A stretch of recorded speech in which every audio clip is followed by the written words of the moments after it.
دیکھیں، ہمارے بہت سے لوگوں کو روزے کی نیت کا ہی نہیں پتہ۔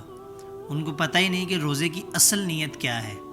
ٹھیک ہے، لوگوں کے میسیجز آ رہے ہیں کہ حافظ صاحب بتائیں کہ روزے کی کیا نیت ہے، کل کو جمعہ ہے، ہم نے روزہ رکھنا ہے، تو اس لیے تو میں نے پچھلے روزے چھوڑ دیے اسی وجہ سے کہ مجھے روزے کی نیت کی دعا نہیں آتی تھی۔ دیکھیں، ایک تو دعا ہے، بہت مشہور دعا ہے، آپ سب پڑھتے بھی ہوں گے شاید اگر آپ اس کے بارے میں جانتے ہوں۔ وَبِصَوْمِ غَدٍ نَوَيْتُ مِن شَهْرِ رمضان، مطلب ایک تو یہ دعا ہے، یہ دعا پڑھ لی آپ کا روزہ، یہ دعا کافی نہیں ہے۔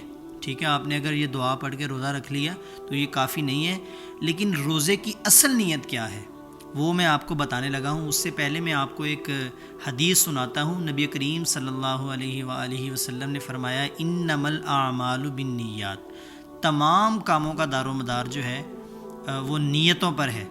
ٹھیک ہے، انسان کی نیت ٹھیک ہونی چاہیے تو اس کو پھر اس کے حساب کا اجر ملتا ہے۔ دیکھیں، اگر ہماری نیت میں یہ ہے ہی نہیں کہ ہم نے روزہ رکھا، ہم اس کو دل سے تسلیم نہیں کر رہے، صرف ادھر سے پڑھ لیا ہے کہ وَبِصَوْمِ غَدٍ نَوَيْتُ مِن شَهْرِ رمضان، تو اس طرح روزہ نہیں ہوگا۔ اسی طرح اگر آپ کوئی بھی نماز پڑھتے ہیں یا اس دنیا میں کوئی بھی نیک کام کرتے ہیں، اگر آپ کی نیت کے اندر کچھ بھی تھوڑا سا اور ہے نا کہ آپ ایک تو اللہ کو دکھانے کے لیے کام کر رہے ہیں، اگر آپ کی نیت میں یہ بھی آ گیا کہ میں کسی اور کو دکھانے کے لیے کر رہا ہوں، تو وہ بھی آپ کا عمل جو ہے قبول نہیں ہوگا۔ اصل میں نیت یہ ہے، آپ نیت کریں کہ بھائی میں نے روزہ رکھا، اللہ کے لیے روزہ رکھا، اور میں کھانا پینا بھی چھوڑ رہا ہوں۔ کس کے لیے؟ اللہ کے لیے۔ ٹھیک ہے، میں ہر چیز کو، جھوٹ کو، رشوت کو، بد نظری کو، ہر چیز کو اپنی طرف سے چھوڑ رہا ہوں۔ کس کے لیے؟ اللہ رب العزت کے لیے۔ تو یہ نیت ہے اصل۔